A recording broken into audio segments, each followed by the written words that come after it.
Hello all you fine beautiful people, I'm back here once again, and this time doing an album review of Pink Floyd's Animals. Now if you're new to the channel, hit that like button, smash that subscribe button, click that little bell down below so you don't miss anything, and like always, if there's anything you want me to do an album review to or react to or anything, just put it down below in the comment section.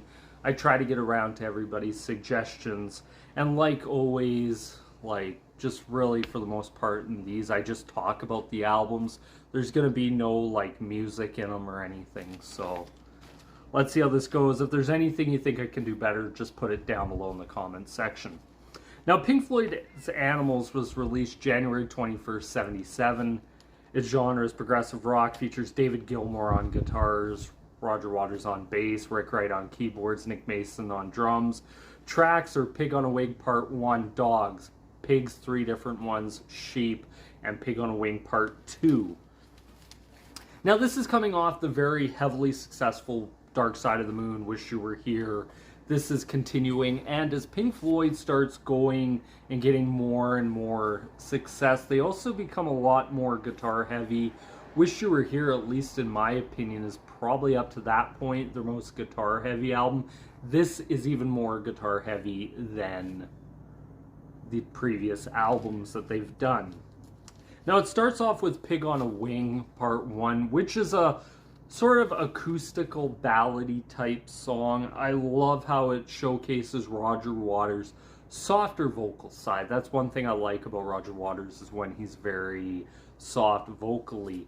And it also, I like in the middle of the song how it keeps going on. It builds in itself. Like, if you really pay attention to it, the song's building in momentum as it goes up, and then it goes, Pig on a Wing, just ends it perfectly. On to song number 2, Dogs, which is a mammoth, just about 18-minute track, I do believe. This song is very much the David Gilmour epic of this album. Song fades in with a very acoustical, hypnotic keyboard and acoustic guitar section to start off. I love how it builds. And then it goes into David Gilmour's soft vocal style. Wow. Just really good. I had to say, first solo, wow. David Gilmour at this point, as a guitar soloist, as a guitar player, was right at the top of his game. I do like the drumming in this song, and also during the verses, at times it just sounds kind of, I guess, funky at times is the best way to describe it. I like the synth work throughout. It's fantastic, really, into a twin guitar part that just feels soaring. It just feels very uplifting in the middle. Quick atmosphere change, and it gets a very dark kind of feel to it right away. Into a bluesy solo that leads into David Gilmour's vocals, when you lose control type stuff. Really good. Funky guitar on the 5th verse especially. You really hear that kind of funky kind of chunk guitar sound. Leads into the Stones, Dog, and synth section where he just repeats Stone, Stone, Stone for quite a while, and then into synth stuff. The beginning reprises again with this time Waters on vocals. Third guitar solo leads into that dual guitar solo feel again, twin guitar sounds, and then you get the ending vocal section is just amazing. Who was born in a house full of pain type stuff. I like it quite a bit. And it feels like the story of two different guys in business from two different generations kind of telling their story throughout the song. It's quite a mammoth track to listen to. On to song number 3, Pigs 3 different ones. That very eerie Rick Wright keyboard at the beginning. I'm not sure if it's eerie, it's more haunting, but there's something about it that just is very uneasy about it, with just great bass melody throughout. Throughout that entire beginning section, you hear Roger Waters just on bass. Wow. Infectious guitar riffs. just that guitar riff, dan, dan, dan, dan. Just very simple, but it works really effectively here. Waters' vocals fit this song perfectly, very much so. As I wrote in here, during parts of it, cowbell, during what I believe is more like the chorus of the song, like once he starts going past his first two lines, then goes into this merry and nearly a good laugh type stuff, and it has a lot of cowbell in it. Haunting and impending doom feel throughout a very, really good talk box section in the middle of this song with David Gilmour. To me, it's up there with Peter Frampton's Do You Feel Like We Do talk box section. The reprises of the intro, and in my opinion, one of David Gilmour's most electrifying solos, close out the song, very much in the vein of Have a Cigar, where he's just soloing at the end, and really good stuff here. I can't get over how good David Gilmour's guitar playing is on this album. This is pretty much David Gilmour at his peak here for Pink Floyd during this era. On to song number 4, Sheep. This has a very sinister, haunting intro, at least in my opinion. I know we all hear things differently. This is just my opinion.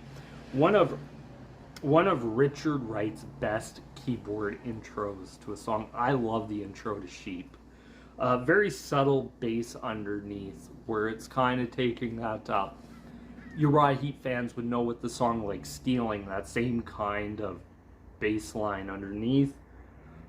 Some of Roger Waters' best vocals is in this song. I love the vocals of this, I always have. The guitar in this song, it's so subtle, it's so different, at least in my opinion. It's really damn good. The stone from Dogs, like Dragged Down by the Stone, how it keeps repeating, it comes back and reprises itself in this song with keys and bass leads into the whole Lord is my shepherd, I shall not want part throughout the song, which is very creepy, very uneasy feeling for it.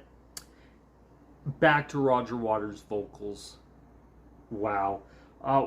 One of my favorite Pink Floyd outros ever is the ending to this song. The da-na-na-na, da-da-na-na-na-na-na-na-na.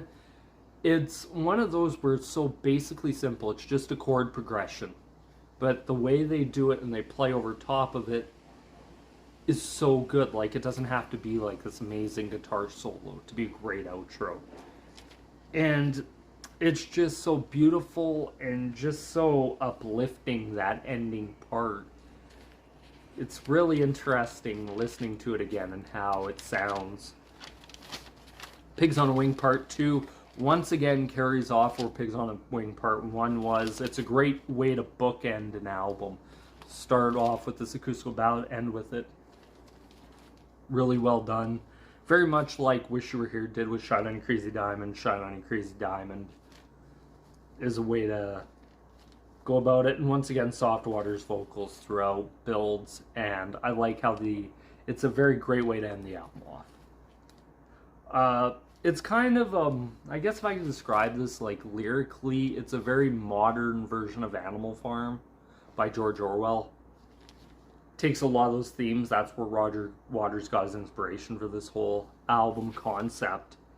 And really good. The pros of this album, Pink Floyd at this point were firing on all cylinders. David Gilmour especially, Roger Waters lyrically was. As I said, some of David Gilmour's best guitar work is on this record. Like, I went back, listened to it, and to listen to it and hear, holy crap, I forgot about that. This album, wow, blows me away.